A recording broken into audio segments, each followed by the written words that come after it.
Hello, everybody. Welcome to Chuck Furuya Uncorked.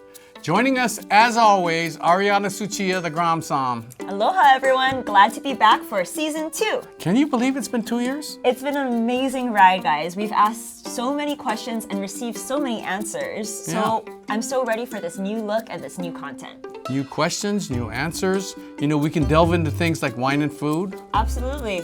Maybe how to decant a wine? Yes, the difference between all the different grape varieties. You know, the difference between Old World and New World, the difference between oak and no oak. You know, there's a lot of things that we can show you to arm you so you can delve into the world of wines and understand things better yourself. Absolutely. We're all traveling together through wine as our looking glass here. So why don't you stay tuned for the ride, make sure to sip and subscribe, and send us some questions. So if you're ready to have some of your wine questions answered, make sure to visit us on our website, chuckfuruyauncorked.com, and send us some questions. But also, remember to sip and subscribe to our YouTube channel. So just so I'm clear, what is sip and subscribe? Well, I'm gonna sip some wine, watch our YouTube channel, and subscribe. Oh, and so I will automatically get All each the episode. notifications every time we post. Oh, that makes it easy. Absolutely.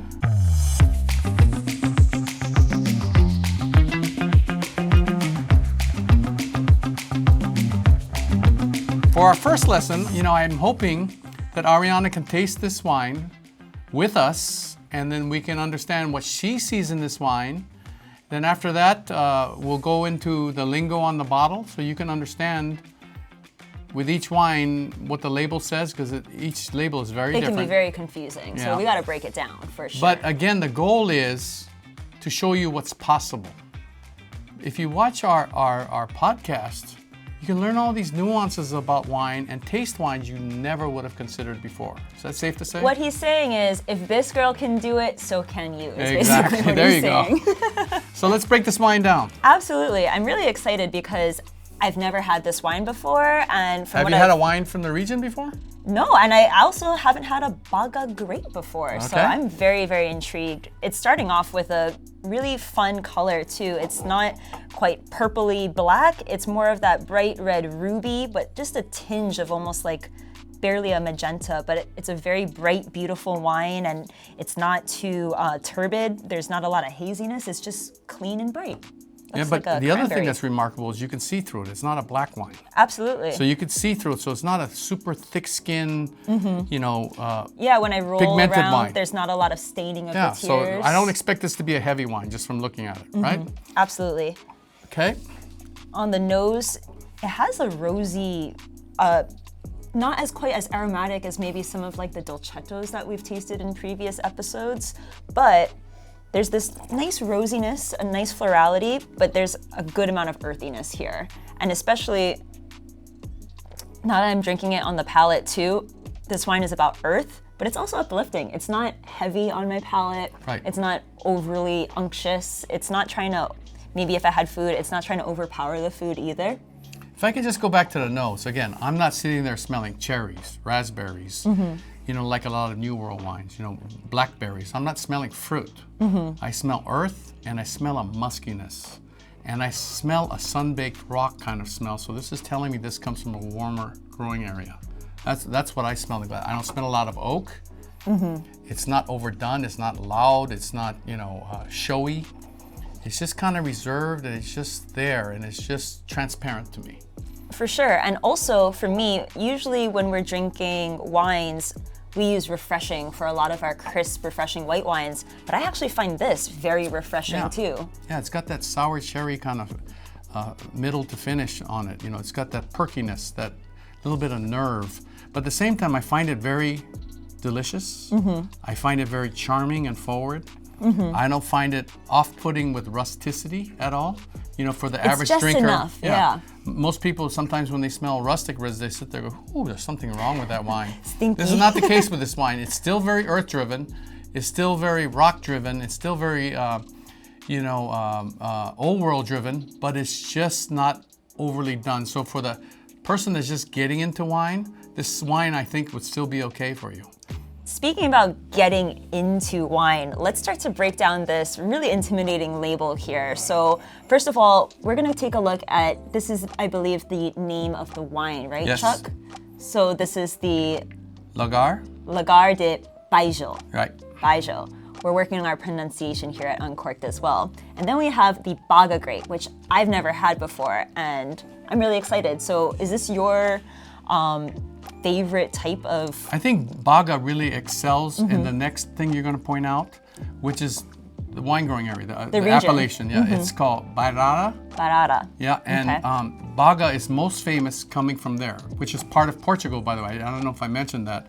So this is a Portuguese wine, you know, and from a grape that even this Gramsam, this world-class sommelier hasn't experienced or had before. So, you know, again, it's just, look what it offers. Absolutely. And the name of the winery is the Quinta de Baijol as well, right? Right. So imagine you, if you saw this in a store, would you stop and look at it and buy it? Probably not, because honestly, I've never seen it in a store before, which is really, really, really fun to find this gem. And it's a very simple label. It's not screaming for attention, kind of like how the wine in the glass is as well. It's not trying to get me to like it. It just is what it is. And I really love that. I think I paid $25 for this wine. Oh, wow. That's a steal. Yeah, so I think it's a steal. Now, let me ask you another question that I think viewers would be interested in. What kind of foods would you consider with this wine? Well, because it is so transparent from the color, but also just pure in form too, and not overly heavy, I think there's a lot of different realms of possibilities. I think about some of the previous episodes in which we tasted refreshing reds with like salumi platters, or maybe pizzas, Yeah, Mediterranean pizzas. style I think this pizzas. thing. Yeah, I think this would be cool with that. Yeah, I agree. And I was thinking, you know, lighter chicken dishes. You know, something just roasted chicken. Nothing fancy with the chicken. Just roasted chicken. Perhaps a little bit of tomatoes, not tomato sauce, tomatoes, and you know, asparagus perhaps, some olives perhaps, you know, fennel perhaps. I think that this wine would go really well with something like that. That's kind of like all put in a crock pot and just slowly cooked. I think this wine would work magic with it. I would, if that's the case, I would consider sticking this in the refrigerator for 10 minutes before serving it, so it's a little cooler. Chill. Yeah, and I think it would work very well with a dish like that. And I love your idea about pizza, especially Mediterranean style pizzas or Southwestern style pizzas. I think this wine would go really well. Again, I would stick this wine in the refrigerator for 10 minutes before serving it. I think it would be matches made in heaven. Awesome. Well, I'm now in love with this new Portuguese wine, and I can't wait to, that's what I love about Uncorked. Now I can't wait to go home and study Portugal and learn even more about a region I've never even heard of until today. Well, that's because you're a silly Baga. And I want to say, stop your whining. Other than that, this is kind of like what to expect from Uncorked. It's just that... A lot of laughs, a lot of inspiration, and good wine. Yeah, but besides that, I think that just understanding a label, thinking about what kind of foods it goes with, understanding what's a grape, and understanding all these grapes are different from each other, whether it's Cabernet, Zinfandel, Merlot, or Baga, and understanding these wine growing areas, Bairrada is a very hot area. You know, all of these things can make you better understand the wine for yourself. You don't have to ask people. You don't have to ask the person at the store or the restaurant.